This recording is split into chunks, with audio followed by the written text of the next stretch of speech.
আজকে ষড়যন্ত্র হচ্ছে পৃথিবীতে বিভিন্ন জায়গায়, ইহুদি শক্তি, খ্রিস্টান, কাদিয়ানি শক্তি, বিভিন্ন মুসলিম শক্তির ভেতরেও এ জাতীয় কথাবার্তা দিয়ে জনগণকে বিভ্রান্ত করার চেষ্টা করছে। মাওলানা মওদুদী সাহাবায়ে কিরামদের বিরুদ্ধে কথা বলেছেন, কোরআন শরীফের বিরুদ্ধে বলেছেন, নবীদের বিরুদ্ধে বলেছেন, আজে বাজে কথা বলে তারা মানুষকে বিভ্রান্ত করছেন।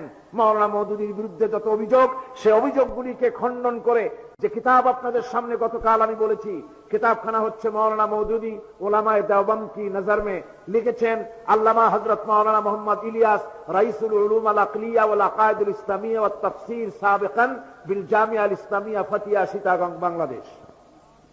জবরদস্ত একজন আলেম, সাহিব ইলম, আলেমে দ্বীন, সাহিবুর রায়, একজন জবরদস্ত আল্লামা, পটিয়া মাদ্রাসার প্রাক্তন ওস্তাদ। তিনি এই কিতাবখানা লিখেছেন। উলামায়ে দেওবন্দ, বড় বড় ওলামারা